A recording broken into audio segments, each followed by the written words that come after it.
proyek-proyek yang kecil ya, yang nilainya nggak sampai MM itu. Di bawah berapa? Kuncinya adalah komunikasi dan transparansi. Ini publik paham betul ini. Pak, untuk mekanisme pemilihan tender kan kayaknya juga nggak hal yang mudah loh Pak. Ini Pak, nanti dulu nih anggaran klarifikasi apa nih Pak?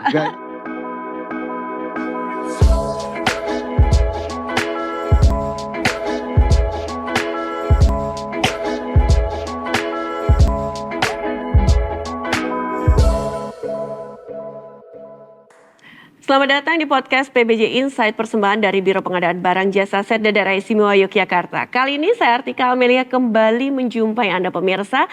Dan seperti biasa di podcast hari ini kita akan ngebahas tentang satu tema yang sangat menarik sekali untuk kita diskusikan bersama. Apalagi kalau kita ngomongin tentang proyek-proyek besar nih pemirsa ya. Tantangan pengadaan pemerintah untuk proyek infrastruktur besar.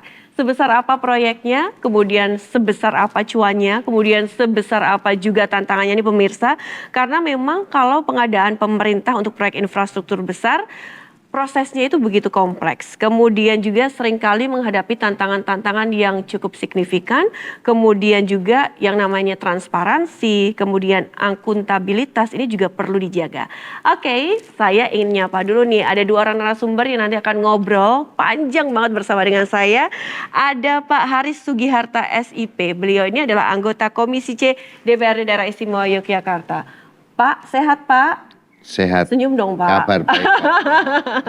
Baik, terima kasih ya sudah hadir di studio podcast hari ini. Kemudian di sebelah kiri saya beliau ini adalah pengelola pengadaan barang dan jasa muda, ada Bapak Guti Lestarna SPTM ACC. Pak Guti kabar baik juga ya Pak? Alhamdulillah sehat. Semangat, Pak. Sehat. Sehat pokoknya. Oke, ini juga lagi ngerjain proyek-proyek besar nih kayaknya ya.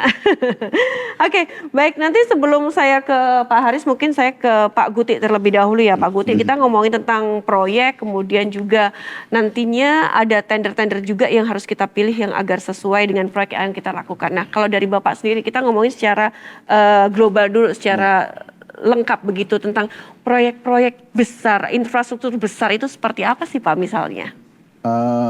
Proyek-proyek besar itu adalah proyek-proyek yang nilainya besar lah. Apa? TT gitu Pak? M sama T ya Pak? Untuk Jogja belum sampai T, masih miliaran lah seperti itu. Ya, sesuai dengan Perpres PBJ, kategori nilai besar itu adalah 50 miliar ke atas. 50 miliar ke atas. Sampai 100 itu besar yang bisa diikuti oleh selain BUMN. Dengan nilai segitu pengusaha Jogja saya kira juga bisa dihitung jari ya Pak ya. Kalau mau ikut paket-paket besar. Sebenarnya paket pengadaan barang jasa adalah suatu proses Mbak. Proses dalam proses perencanaan, pelaksanaan, pengawasan, dan sampai serah terima pekerjaan itu. Itu adalah proses yang cukup lumayan panjang. Saya kira untuk mendapatkan suatu paket besar bisa ready, bisa mempunyai dampak kepada masyarakat itu adalah lebih dari 1 tahun anggaran. Karena proses perencanaan untuk paket besar itu dimulai dari pembuatan DED, terus ada AMDAL, kalau di tengah kota mungkin dengan AMDALIN. Hal-hal dengan nilai yang besar itu kan terus terang pemerintah daerah sangat membutuhkan dukungan dari anggota Dewan atau DPRD untuk mensupport keberlanjutan anggaran proyek-proyek besar tersebut. Mungkin itu yang bisa sedikit saya sampaikan, apa mungkin dari Bapak Dewan yang bisa mensupport bahwa oh ini proyek besar ini kita bantu dengan penganggarannya, dengan apalah biar impact atau manfaatnya bisa dirasakan masyarakat. Mungkin monggo Pak Haris yang bisa memberikan ngaruh. Oke. Baik Pak Haris nih, monggo silakan Pak. Ini hostnya sekarang jadinya juga ya. Saya dengan Pak Gutik, monggo Pak, gimana Pak terkait proyek-proyek besar, infrastruktur besar di DIY ini Pak?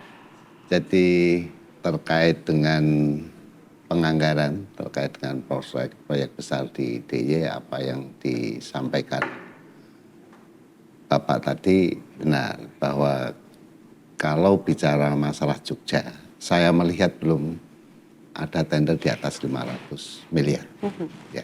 Di DPRD Daerah Istimewa Yogyakarta hanya 293 kalau nggak salah. 293 miliar. Miliar. Ya.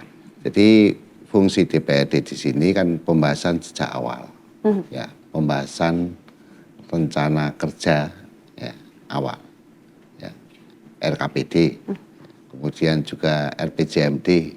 Ini apa? Untuk memastikan bahwa proyek besar itu sesuai dengan apa yang menjadi keinginan publik, ya, keinginan publik, sehingga kami DPRD mempunyai 3 fungsi, yaitu fungsi anggaran, budgeting, kemudian pengawasan, dan membuat peraturan daerah.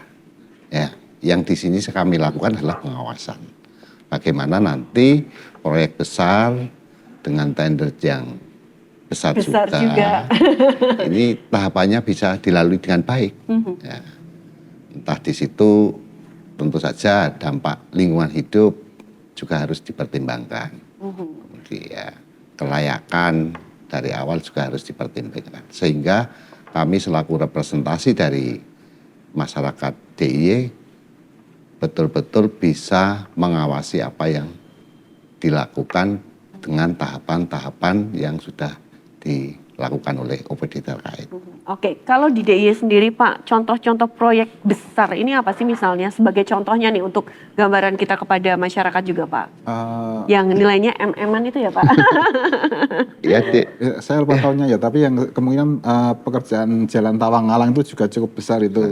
Seratusan berapa, Pantai Gesing juga ada, yang baru-baru itu mungkin mana itu jembatan Lemah Abang itu dulu ada, Abang, Lemah Abang, terus ini mungkin Ketandan, sama Teras Malioboro itu kan itu menengah juga besar, tapi lumayan juga lah.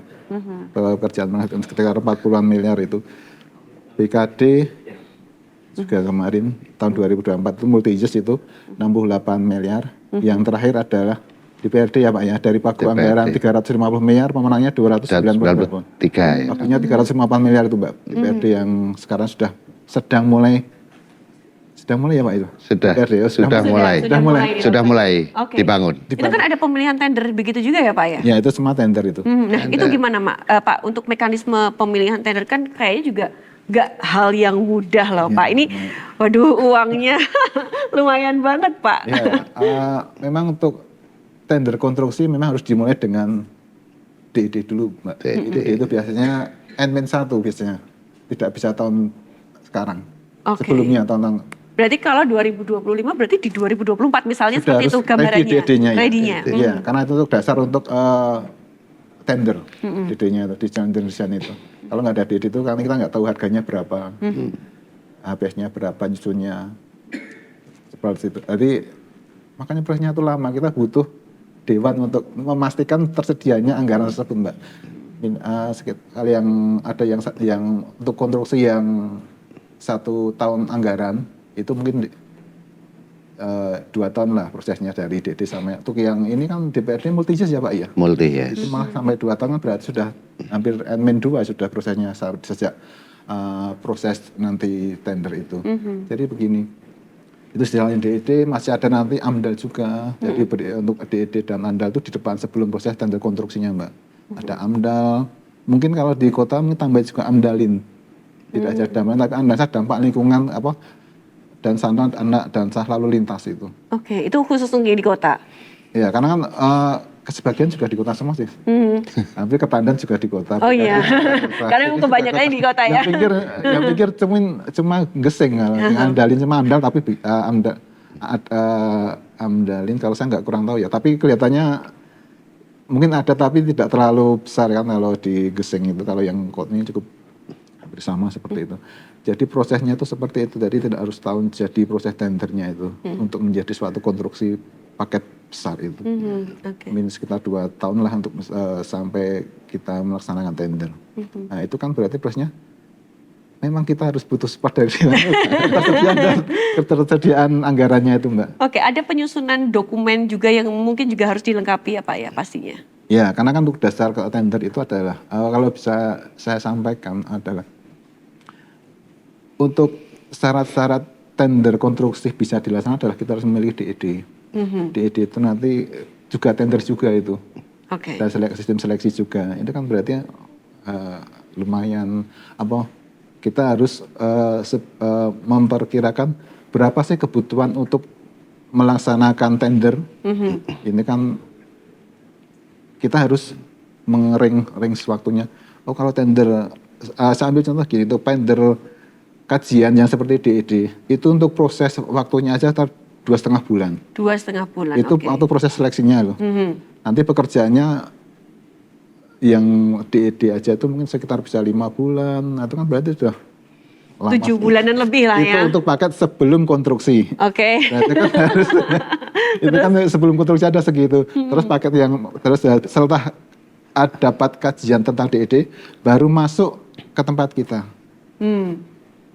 Ada paket-paketannya juga ya Pak ternyata? Ya karena enggak itu prosesnya dari untuk mendapatkan konstruksi itu harus punya DED dulu. Oke. Itu kajiannya itu nanti kajiannya ini kajian itu menentukan bahwa ini paket pekerjaan ini nilainya sekian ini karena HPS-nya dari DED itu kan keluar HPS harga perkiraan sendiri itu.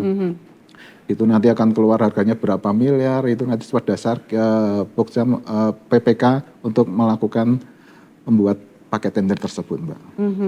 Dari situ OPD itu istilahnya melimpahkan paket untuk ditandakan ke PBJ. Lumayan Itu, juga lama nih prosesnya berarti. lumayan juga itu nanti. Dari situ kita nanti menentukan kriteria apa saja yang layak, apakah dalam hal ini kriteria seperti saya ambil contoh mudahnya gini. Untuk pekerjaan konstruksi gesing itu adalah yang punya klasifikasi adalah pelabuhan. Baik. Sudah dimulai diklasifikasikan oleh besar. Yang DPRD adalah bangunan pemerintah. Oh, jadi pengklasifikasiannya Rumah tuh sakit. juga beda-beda? Beda-beda, jadi pengalaman di situ. Oke. Rumah sakit juga harus punya pengalaman rumah sakit. Itu kan hal-hal yang mulai diketahui oleh OPD atau dalam hal yang HPPK. Oh, pekerjaan saya ini ternyata nanti yang bisa harus saja punya pengalaman yang mengerjakan. Itu kan sudah terfilter sebelumnya itu.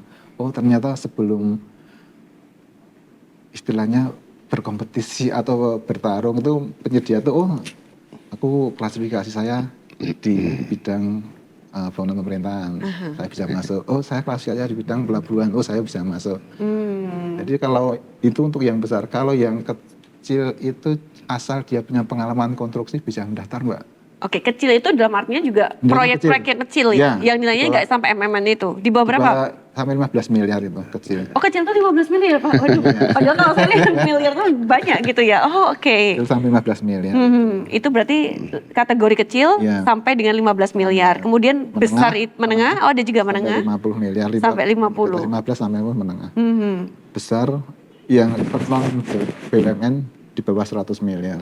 Di atas 100 miliar BUMN boleh ikut kompetisi. Sambil contoh yang punya DPRD BUMN ya Pak ya? BUMN itu kebetulan yang kan nggak tahu. Kalau salah mau dikoreksi yang menang pas kita ya BUMN. Pas kita karya yang Oke. Itu. Semuanya uang ya Pak itu ya Pak. Dredeg saya kalau ngomong tentang uangnya. Oke, baik. Nah Pak Haris, bagaimana nih Pak? Tentunya dari DPR DDI sendiri juga memastikan bahwa dokumen-dokumen dalam pemilihan proyek infrastruktur ini semuanya sudah lengkap, kemudian secara jelas, kemudian komprehensif juga nih Pak. Jadi DPRD selalu mendorong pada OPD terkait untuk tepat waktu, kemudian tepat anggaran, sehingga efisiensi terkait plotting anggaran yang sudah disediakan itu bisa tercapai dengan baik. Karena biar bagaimanapun ini diawasi publik. Waduh, ya, ini dia nih. Ya, diawasi publik. Ya, sehingga apa yang menjadi harapan masyarakat terkait dengan perencanaan penganggaran tentu saja kan publik juga tahu melalui Musrenbang. Kemudian kami juga mendorong OPD terkait untuk bagaimana komunikasi ini tetap berjalan dengan baik. Kuncinya adalah komunikasi dan transparansi. Ini publik paham betul ini. Apalagi ini di Jogja, kota pelajar, kota budaya. Sehingga kami mendorong untuk pelaksanaan tender itu tadi adalah akuntabilitas dan transparansi keterbukaan publik. Nah ini dia nih, apa yang mungkin juga langkah konkret juga Pak yang dilakukan oleh DPRD Daerah Istimewa Yogyakarta agar transparansi itu tetap ada, kemudian juga proyek-proyek yang tadi disampaikan kan nilainya nggak kecil Pak, cukup besar dan itu semuanya uang dan rentan dengan hal-hal yang dalam tanda kutip ini Ya. misalnya. Jadi DPRD selalu melaksanakan semacam kayak PH, kemudian sehingga publik tahu apa yang sudah kita rencanakan dalam penganggaran, apa yang baru akan kita rencanakan. Ya, dari awal tadi melalui RKPD dan RPJMD, ya, sehingga transparansi publik terkait dengan proses tender dari awal sampai akhir, ini publik sangat kami dorong untuk paham dan masyarakat tahu betul. Ini yang kami harapkan. Oke, masyarakat bisa tahunya di mana sih Pak? Gini ya, di LPS itu sudah ada aplikasi sirup itu Pak. Aplikasi. Ya, aplikasi. Sirup itu sistem rencana umum pengadaan. Itu kebetulan Pak Kepala Pimpinan kami sudah membuat surat edaran, kalau nggak salah itu Pak Sekda itu. Sebelumnya kalau nggak salah terakhir itu bulan November atau Desember itu semua paket tahun ke depan di bulan N+1 itu harus sudah di-upload di sirup itu. Oke. Jadi di sirup itu nanti masyarakat umum sudah bisa melihat, oh tahun depan itu ternyata ada paket segini loh. Kapan mulainya seperti itu kan? Dari di sirup itu sudah kelihatan, oh ada paket 100, alhamdulillah 200M. Ini kapan mulai paketnya nih? Umpamanya mulainya Maret. Logikanya Maret berarti Desember harus sudah jalan loh. Oke, harusnya gitu Pak. Karena kan waktunya kan lama loh. Karena kan tahu kan kalau pas dadak di Maret kan nggak mungkin juga karena prosesnya kan minimal kan ya kalau paket besar kan butuh ketelitian, dokumen harus benar-benar valid, tidak ada multitafsir. Itu kan butuh waktu yang lama, tidak sebentar. Nanti kalau seandainya ada sesuatu dan lain-lainnya kan tingkat partisipasi yang seperti Bapak ngendika kita tadi bahwa oh masyarakat, oh ini kok ada paket seperti ini, kapan dijadwal kok harusnya sudah yang ini kok belum ada, apakah ini? Kan masyarakatnya ini bisa dalam tanda kutip tanya OPD, Anda itu kan punya paket besar, kok belum tayang-tayang ada apa? Tapi nggak pernah ya Pak yang kayak gitu ya Pak? Masyarakat nanya-nanya kayak gitu ya Pak ya. Tapi gini Pak, kalau selama ini kan pasti ada ya semacam kayak misalnya proses bagaimana nantinya bisa memastikan spesifikasi dari teknis, kemudian dari jadwal, kemudian kriteria evaluasi ini juga sudah disusun atau belum sih sesuai dengan ketentuan. Nah itu bagaimana proses yang mungkin juga sudah dilakukan atau kedepannya seperti apa? Sebetulnya untuk paket-paket tender pemerintah itu sudah ada dokumennya yang hampir standar lah nasional tuh Mbak. Untuk paket besar itu adalah ada yang pertama untuk administrasinya harus ada jaminan penawaran tuh Mbak yang agak lumayan itu. Jaminan penawaran itu ya. Pakai agak lumayan. Nah, 1-3% Iya. nilai HPS itu kalau 350 miliar kan ya. Ya perlu waktu, tahapannya perlu waktu. Ya kan itu hal seperti itu kan kita harus menyesuaikan apakah untuk memang kan uangnya kan juga lumayan untuk jaminan penawaran, waktunya, proses evaluasi kita. Untuk dokumen saya kira sudah standar sih, ada sama peralatan, personil. Besar tambah metode pelaksanaan tuh Pak. Kalau beda dengan yang menengah, yang kecil tambah metode pelaksanaan. Karena metode pelaksanaan untuk mengetahui apakah benar-benar calon penyedia itu kompeten. Makanya mau bawa bangunan tingkat tinggi kok dia tidak punya metode itu kan. Perlu ada sertifikasi kompetensi gitu juga nggak sih? Enggak ya, kalau ini kayak hal-hal kayak gini enggak ya Pak? Beda ya Pak? Kompetensi ada di nanti personilnya itu. Oh personilnya personil ya. yang melaksanakan itu ada kan manajerial pelaksana teknis dan itu kan sesuai dengan peraturan pemerintah ada kompetensinya surat keahlian khusus SKA surat keahlian. Itu ada, kalau nggak ada minimal harus ada lah. Minimal, tapi sama ini pasti ada ya Pak ya. Harus ada. Itu juga untuk pekerjaan tender besar itu memang harus ada. Kalau yang itu cukup untuk kecil cukup pelaksana teknis saja. Apa sih untuk keahlian, keterampilan? Keterampilan Ya ya. kan bukan ahli yang cukup terampil aja. Oke. Kan levelnya gambarnya tukang ngarum insinyur. Oh, ya pasti beda dong ya Iya. Pak ya. Tapi Pak Haris nih, Bapak kalau melihat semua proses tender, kemudian juga pengerjaan selama ini yang lakukan di DIY ini semuanya berjalan aman, lancar dan nggak ada kendala atau gimana Pak? Kalau Bapak melihat? Jadi DPRD hanya memastikan kesiapan OPD terkait yang terkait dampak lingkungan. Tentu saja kan harus dikomunikasikan juga, harus menampung aspirasi masyarakat. Nah, kami selalu mendorong pada OPD terkait untuk proses awal terkait dengan lelang. Ini materi kita kan proyek besar yang ada Iya. di DIY. Walaupun sekali lagi kami menyampaikan, saya melihat belum ada yang lebih dari 500 miliar loh. Belum ada. Tertinggi yaitu gedung DPRD DIY, yaitu kalau nggak salah 293 miliar. Oke, berarti yang paling Paling besar. nominalnya Ya, besar tuh besar. DPRD, gedung DPRD ya Pak ya? Ya, DPRD. Sementara itu. Jadi kami selaku representasi masyarakat juga ya ikut bertanggung jawab nanti.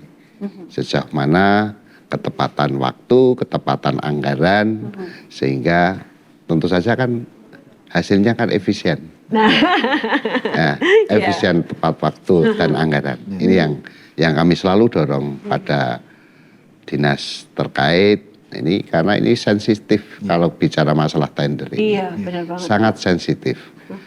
Bagaimana banyak tender yang turunnya kan Ya. lebih dari 20% ada. Nah, ini kami juga mendorong untuk kualitas bangunan yang akan kita pakai. Harus kita dorong untuk bagaimana kualitas yang kita kedepankan. Oke, Ya. baik. Saya kayaknya harus ngecek rekening saya dulu Pak, sama nggak ya? Ada nggak ya nominalnya kayak tender gitu? Kita nafas dulu Pak, monggo silakan kita Ya, minum dulu Pak. terima kasih. Iya.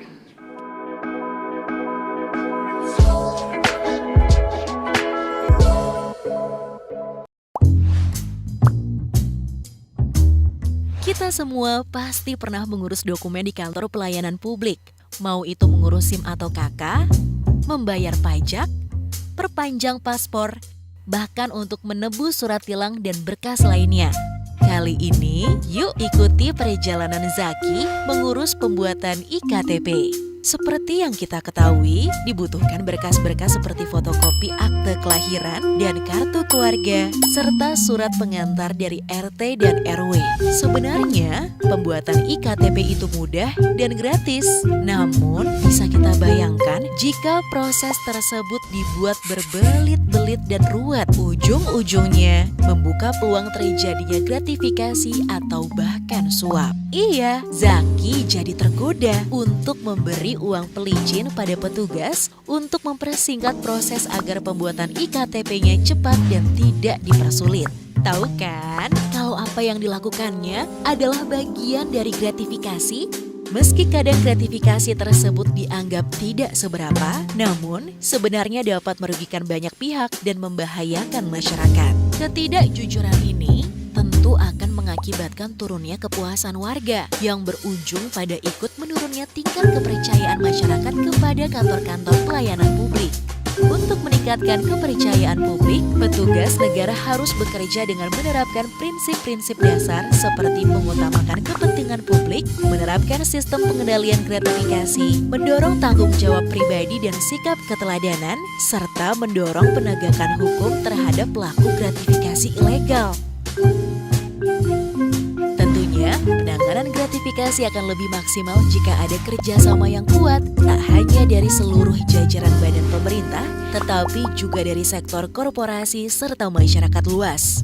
Dengan sistem yang adil dan terbuka, pelayanan publik akan menjadi maksimal, kepercayaan dan kepuasan masyarakat akan meningkat, dan pada akhirnya akan memberikan manfaat bagi kita semua.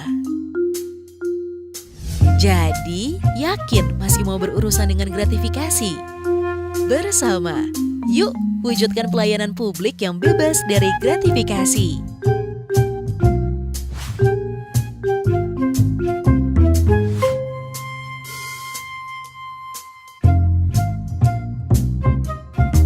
Untuk melaporkan gratifikasi, klik goal.kpk.go.id, klik gratifikasi.kpk.go.id untuk info lengkap soal gratifikasi.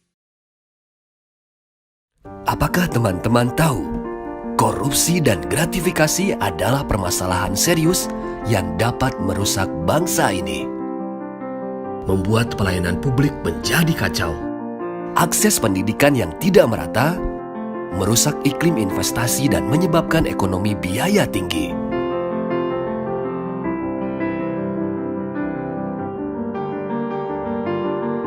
Menyebabkan diskriminasi dalam berkarir dan sulitnya mengejar prestasi di kancah dunia.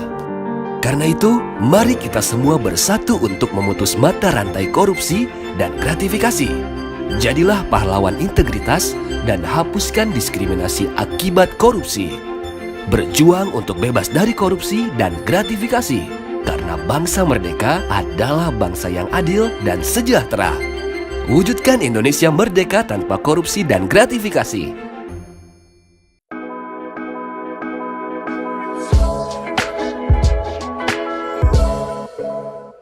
Pak, setelah saya cek ternyata emang nggak ada Pak nominalnya segitu di rekening saya Pak ya. Mungkin nanti saya beralih profesi gitu juga bisa Pak ikutan proyek-proyek besar gini ya. Oke, ke Pak Guti ini Pak Guti, kalau pengerjaan proyek yang besar ini biasanya butuhnya waktu berapa lama sih? Tadi kan Bapak juga menyampaikan ada yang proyek kecil yang sampai dengan berapa tadi 15 M ya Pak. 15 Ada yang menengah, kemudian yang besar. Nah itu mungkin juga bisa menjadi gambaran untuk masyarakat juga perbedaannya apa sih, dan kita juga paham, oh ternyata ini yang proyek kecil nih, oh anggarannya cuma sampai sekitar ini. Gimana Pak? Gini ya, untuk klasifikasi untuk tender pemerintah dari paket kecil, menengah, dan besar. Untuk kecil itu adalah, tadi saya sampaikan tadi, sampai 15 miliar. Itu untuk sampai di bawah 10 miliar tanpa jaminan penawaran. Tanpa jaminan penawaran. Nah, perbedaannya apa? Tanpa jaminan dengan ada jaminan penawaran itu apa? Ya di rupiahnya. Di rupiahnya, lebih ke nominalnya aja ya? Karena kan untuk tender itu kan berarti kalau dalam tanda kutip adalah perusahaan kecil yang tidak memiliki modal kan untuk baru mau ikut aja dari mengeluarkan uang. Iya, Itu oke. Karena pemerintah itu bayari carry ya Mbak. Iya, jadi memang harus membutuhkan modal yang besar dulu ya Pak? Kalau di konstruksi saya kira harus itu. Wah, berarti saya nggak jadi kalau gitu. Sudah saya jadi host aja gitu ya Pak ya? Kecil aja tuh di atas 10 miliar sudah mulai ada jaminan 1-3%. Untuk 10 miliar 1%. Iya. Itu duit istilah orang pengusaha, duit nganggur itu. Kalau nggak punya mana berarti kan dari situ kan sudah dibilang udah disaring toh. Kalau tidak memiliki kemampuan finansial berarti tidak ikut yang di atas 10, cukup yang tanpa jaminan. Itu dari kecil sudah dari kemampuan finansialnya sudah tersaring. Terus kalau sedang dari syarat administrasi dan teknis jalannya sama Mbak itu. Cuma membedakan di itu aja sih, jaminan penawaran itu. Oke. Pembayarannya gimana Pak nanti? Nah, itu nanti di Termin juga? Atau gimana Pak? Kalau untuk yang kecil dapat diberikan uang muka, bukan wajib loh. Dapat diberikan, oke. DP. Ada DP. Dapat uang muka, tapi dengan catatan juga. Oh ada catatannya lagi banyak banget Pak, ini catatannya Pak. Dapat uang muka, tapi juga ada jaminan uang muka, sama aja sebetulnya. Oh oke. Masa keluar uang tuh. Iya, itu yang proyek kecil. Iya, dapat maksimal bisa sampai 30% untuk uang mukanya. Banyak juga kan. Karena untuk menggerakkan UMKM dan pengusaha mikro sebenarnya. Intinya kan di situ. Yang terus yang naik tadi yang ke 15 sampai 50 untuk pengusaha menengah itu seperti itu. Itu syaratnya juga hampir sama sih. Tidak ada satu sama kecil sama menengah sampai 50 miliar itu kriteria evaluasinya tanpa metodologi pelaksanaan. Jadi dari peralatan, personel itu sama. Hampir sama lah, nggak terlalu signifikan. Terus naik yang besar itu sudah mulai ada metodologi pelaksanaan untuk mengetahui bahwa calon pekerja itu benar-benar mempunyai kapabilitas atau kemampuan untuk mengerjakan paket tersebut. Oh, memiliki kapabilitas dalam Atau kemampuan untuk dapat melaksanakan paket tender tersebut. Itu kan hal-hal seperti kan oh ternyata dia memiliki kemampuan secara metodologi pelaksanaan. Itu kan bisa nggak dia karena di syarat-syarat tender kan kita harus calon penyedia itu harus bisa menguraikan metodologi pelaksanaan dari paket pekerjaan besar itu. Jadi presentasinya tuh harus bagus ya? Ya, dalam wujud penawaran. Seperti itu kan itu salah satu kriteria penilaian atau. Oke. Untuk proses tender sendiri konstruksi besar di Biro PPJ Sekda DIY itu relatif ya Mbak, nggak bisa dipastikan ya. Minimal ya saya kira ambil contoh yang BKD itu sekitar 1,5 bulan lah gitu. 1,5 bulan. Untuk prosesnya. 2 bulan. Hampir 2 bulanan lah. Karena untuk evaluasi, untuk klarifikasi. Sekarang mungkin saya matur ya. Sanggah kan ada waktu juga. Waktu sanggah. Untuk yang sekarang paket yang DPRD support Pokja Pemilihan dengan cara memberikan anggaran untuk klarifikasi Pak. Terima kasih Pak itu Pak. Waduh, Pak, nanti dulu nih, anggaran klarifikasi apa nih Pak? Ini kan untuk mengetahui bahwa calon media itu memiliki kompetensi ya. Kita klarifikasi ke personil, ke peralatannya.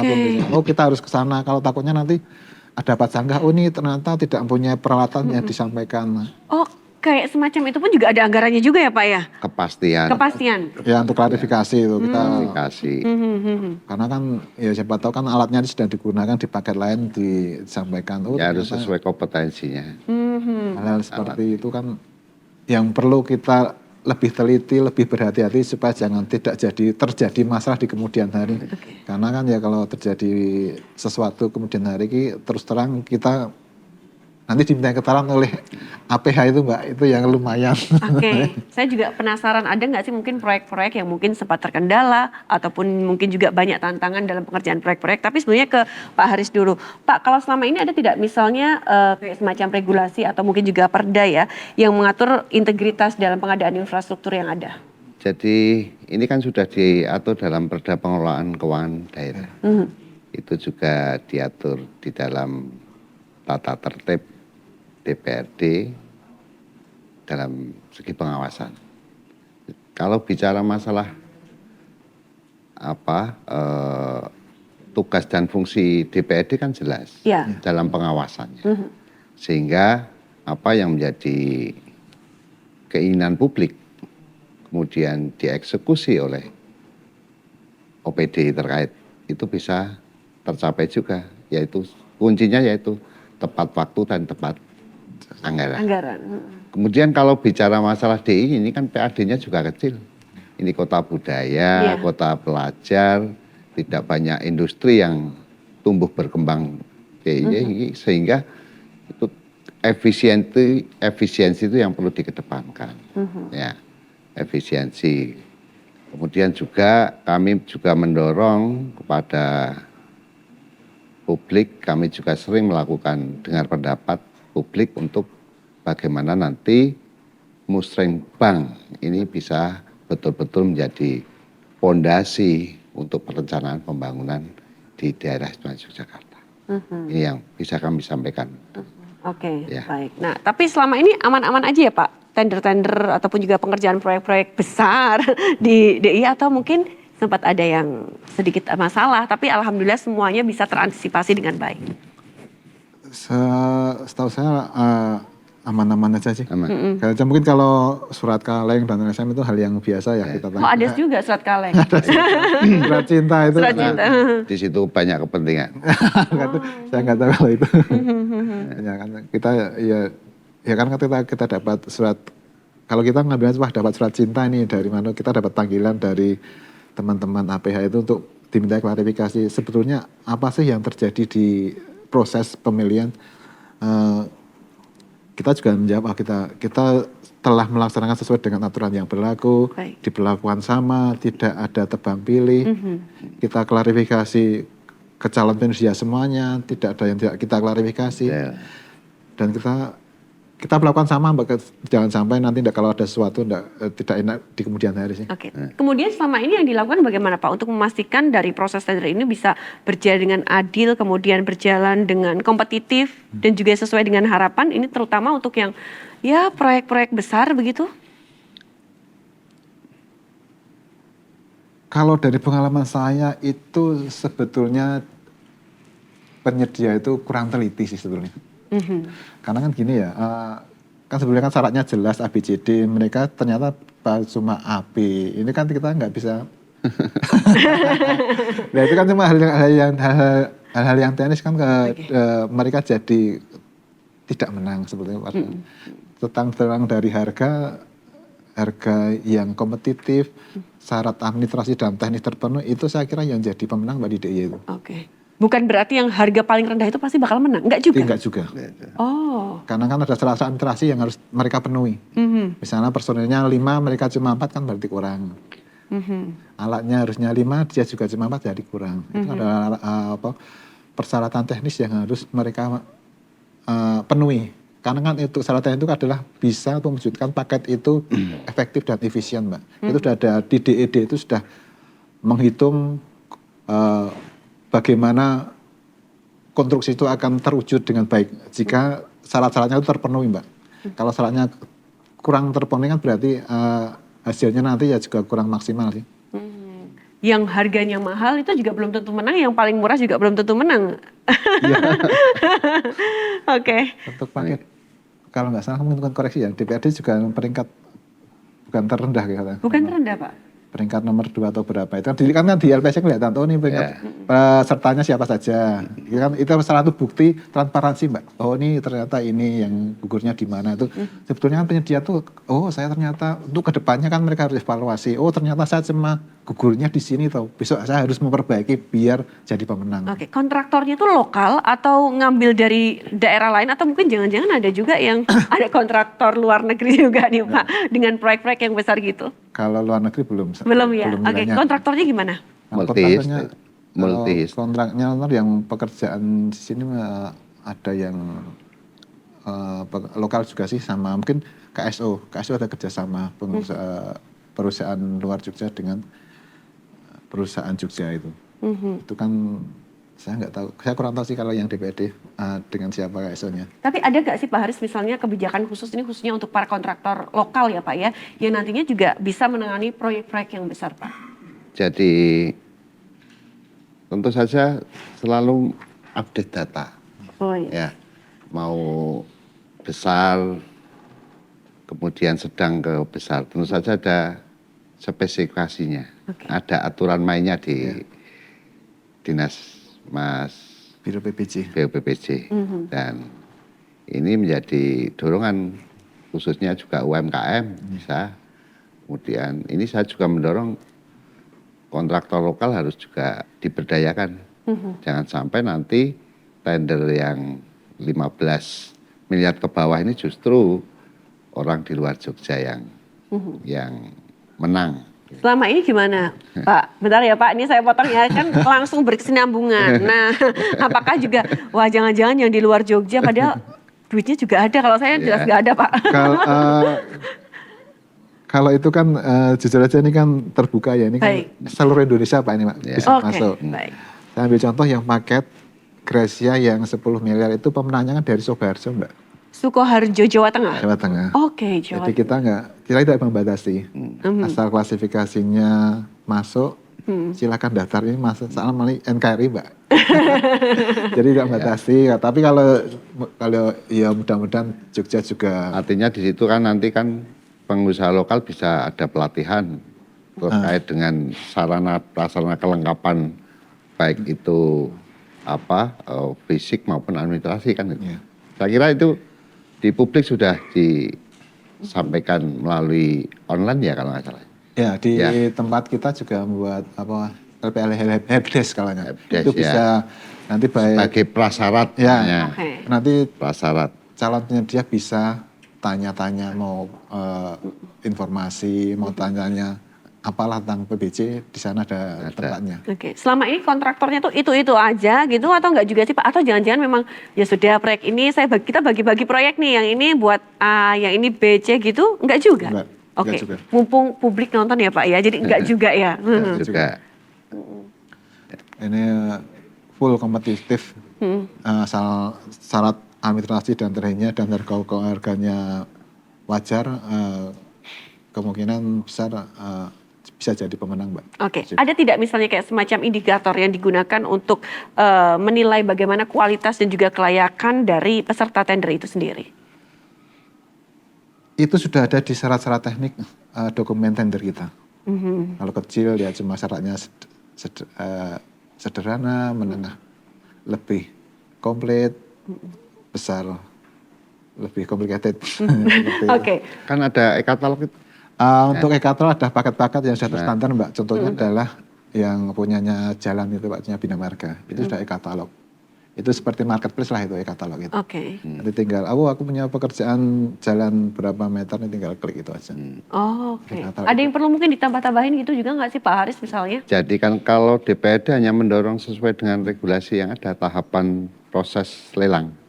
Ya, hal teknis itu kan OPD. OPD, ya. Saya selalu mendorong, kemudian saya sebagai pengawas, baik itu nanti melalui dengar pendapat atau langsung sidak di lokasi. Nah, terkait dengan laporan OPD. Laporan OPD itu kan harus disinkronkan dengan apa yang sudah dilakukan di lapangan, proses pembangunannya itu. Oke, kalau tadi kan kontraktornya ada yang lokal yang dari Sukoharjo ya? Yang pemenang paket Gracia yang 10 Oke, miliar itu. DIY sendiri belum ada Pak? Ada banyak juga. Oh banyak juga, oke baik, alhamdulillah berarti kan masyarakatnya kan ada juga. Menyampaikan bahwa ini peserta dari manapun boleh ikut, bisa jadi pemenang di Jogja. Itu kita kota terbuka ternyata. Tapi yang Jakarta itu yang proyeknya yang besar-besar ya Pak pasti ya? Kalau Jakarta saya kurang tahu. Ya, jangan dibandingkan Jakarta. PAD-nya kan sangat Tinggi ya? Ya, tinggi sampai sekali, hampir 90 triliun. Iya, sebetulnya. Kalau di DIY kan sangat kecil, ukuran provinsi. Ukuran provinsi hanya 1,9 triliun kalau nggak salah. Ini pendapatan asli daerah. Untung ini DIY ini ada DAIS, sehingga mendorong pertumbuhan ekonomi di masing-masing kabupaten kota. Baik, Pak Haris, Pak Guti, kita cooling down dulu ya, biar nggak pusing mikirin uang. Saya mau minum dulu kalau begitu. Boleh. Iya.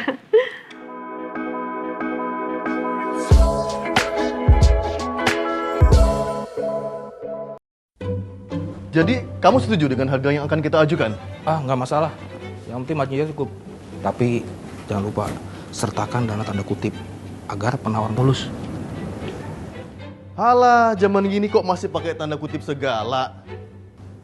Sekarang itu zamannya transparansi, Bung. Untuk memperbaiki sistem pengadaan, pemerintah mendirikan LKPP, Lembaga Kebijakan Pengadaan Barang Jasa Pemerintah. Alah, paling sama aja. Siapa yang bayar, dia yang dapat tender. Nah, inilah yang ingin dihindari.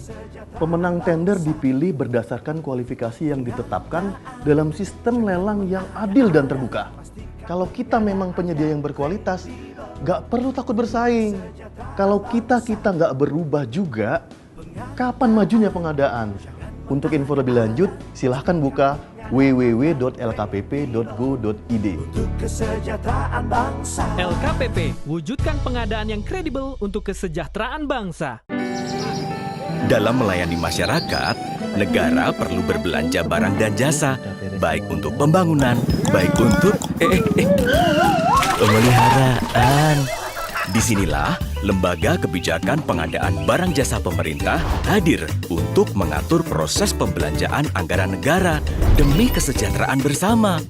Dengan sistem pengadaan terdigitalisasi yang dikembangkan oleh LKPP, proses belanja barang dan jasa tidak lagi manual seperti dulu.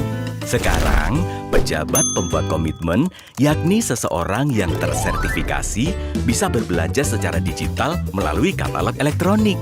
Di dalamnya, barang dan jasa bersaing secara terbuka, sehingga negara bisa mendapatkan kualitas terbaik dengan harga yang bersaing. Katalog elektronik mengutamakan produk dalam negeri dan UMKM. agar belanja pemerintah yang besar banget itu makin menggerakkan ekonomi bangsa. Dan tentunya karena digital, semua proses ini berlangsung transparan dan tercatat, meminimalkan penyalahgunaan. Pembangunan dan penyelenggaraan negara baik dari desa, kota selalu membutuhkan proses pengadaan yang efektif dan transparan, sehingga bisa dirasakan oleh seluruh masyarakat Indonesia. Mari kita kawal pengadaan yang tepat, cepat bersama masyarakat.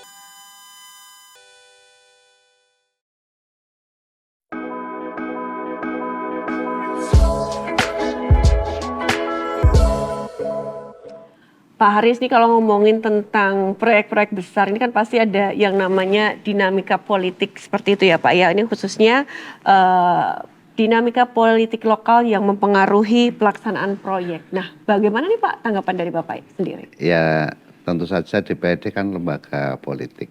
Kemudian di situ kan ada fraksi. Kuncinya adalah komunikasi bagaimana untuk menyamakan persepsi, terkait dengan program pembangunan jangka pendek maupun menengah. Ya, ada wadahnya fraksi. Jadi komunikasi itu penting. Tidak ego dengan bajunya, tetapi ego dengan bagaimana sebagai wakil rakyat untuk bisa mensejahterakan warga masyarakat. Ya. Oke, kalau dari DPRD sendiri melihat selama ini proyek-proyek yang sudah ada dengan hasilnya itu ada nggak sih misalnya Pak, semacam indikator keberhasilan dari proyek-proyek yang sudah ada? Jadi sebelum saya menjawab, kami juga mendorong untuk kebutuhan publik. Ini yang perlu dikedepankan untuk proyek-proyek menengah maupun besar. Kebutuhan publik yang harus dikedepankan, kemudian ini ya saling komunikasi juga didasari dengan tahapan proses lelang. Kami sifatnya mendorong dan mengawasi, mengawasi. DPRD pada prinsipnya sangat konsen sekali.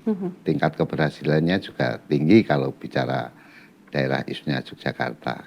Ya, harus juga bekerja sama dengan APH, Kejaksaan. Ini salah satu bentuk komunikasi untuk menyamakan persepsi sehingga tidak akan menimbulkan hal-hal yang tidak diinginkan. Oke. Ya. Tapi selama ini proyek-proyek yang sudah berjalan ini bisa dikatakan berhasil 100%.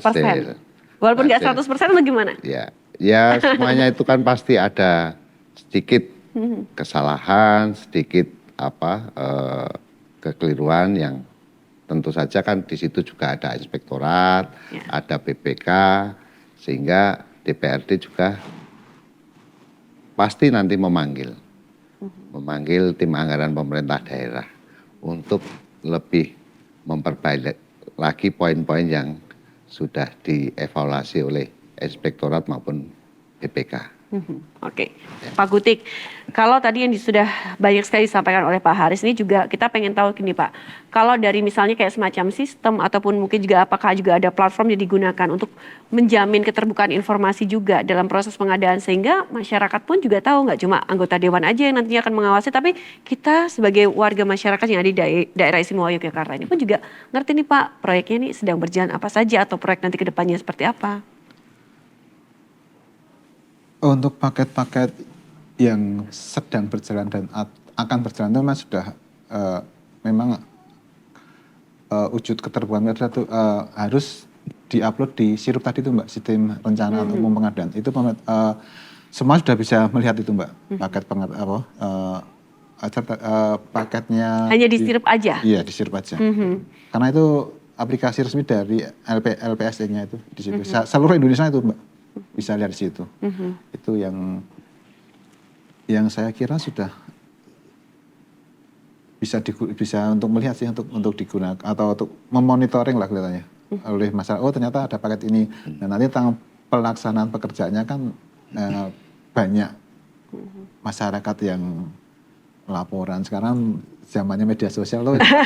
Oh iya, tapi jangan sampai Kontrolnya. diviralkan gitu ya Pak. Kontrolnya kenceng. Iya. Kalau media Oke. sosial sangat kencang sekali dibandingkan platform resmi itu. Tapi ini ada beberapa proyek yang mungkin juga akan berjalan juga Pak nanti ke depannya. Kemungkinan. Saya tidak bisa memastikan, tapi ada ya Pak ya. Paket mungkin paket apa ya kalau nggak salah. Baru dalam pembahasan. Baru bahas nanti beliau lebih mengetahui. Tapi saya kira mungkin ada proyek strategis seperti mungkin Gracia sama Respira itu yang akan lebih besar lagi dibanding DPRD. Itu hal-hal seperti itu. Untuk yang lokal-lokalan nih Pak, agar mereka ini juga mampu bersaing, kemudian juga bisa untuk mengikuti proyek-proyek besar. Ada nggak sih Pak mungkin kiat-kiat selain yang mungkin sudah disiapkan harus sesuai dengan ketentuan yang sudah ada, atau mungkin apa saja yang harus dipersiapkan agar mereka juga bisa ikutan join? Keterlibatan penyedia klasifikasi kecil itu memang sudah diatur di salah satu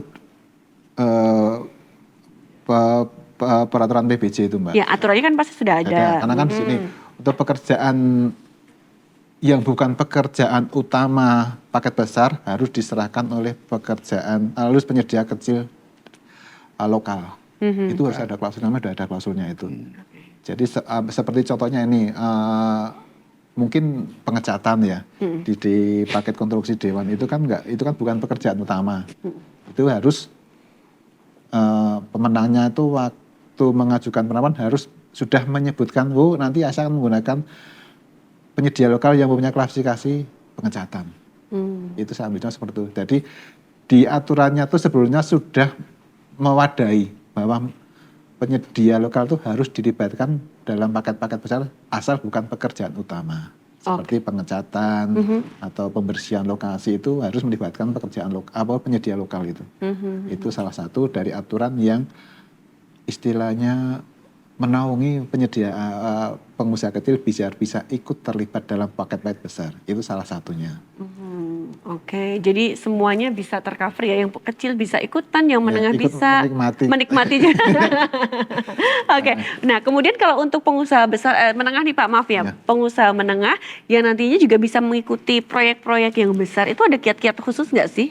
Kalau untuk paket besar harus kerjasama atau KSO Mbak, paket besar, karena kan harus yang bisa mengikuti paket besar adalah yang memiliki klasifikasi besar. Oke. Untuk mengikuti klasifikasi besar adalah perusahaan itu memang benar-benar klasifikasinya besar atau klasifikasi besar bekerjasama dengan klasifikasi menengah. Oh, menengah bisa harus kerjasama, harus ada kerjasama dengan perusahaan besar bisa ikut mengikuti paket besar. Tapi kalau yang lokal nggak bisa? Kalau lokal klasifikasinya menengah bisa. Oh, kalau lokal klasifikasi menengah bisa, tapi kalau lokal klasifikasi besar nggak bisa? Bisa walaupun juga. Bisa kalau kerjasama tapi? Bisa.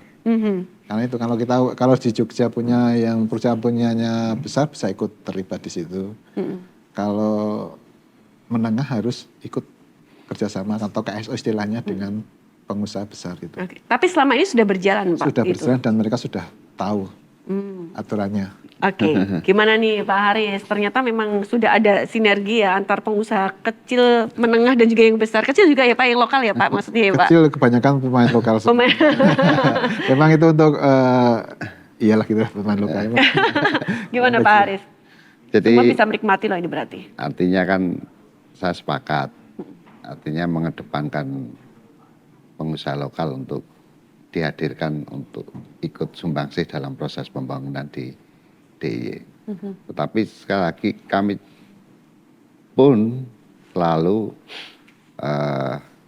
mengundang publik untuk proses pembangunan, perencanaan, dan kami juga menghimbau kepada OPD terkait bahwa mengedepankan pelayan publik untuk Jogja yang lebih baik nantinya. Perlu kita ketahui bersama bahwa pendapatan asli daerah DIY sangat minim menurut saya. Ya, artinya kan juga harus efisiensi juga, tepat sasaran sesuai dengan keinginan publik. Ini yang kami selalu mendorong ketika dalam rapat-rapat komisi sesuai dengan mitra kerja kami. Oke, Ya. Pak, mohon maaf nih, apa selama ini proyek-proyek yang sudah berjalan, yang sudah selesai ini, mereka ini juga bisa dimanfaatkan atau masyarakat sudah memanfaatkan ini dengan baik dan itu sudah tepat sasaran kah? Sementara ini sudah. Sudah, oke. Sudah tepat sasaran.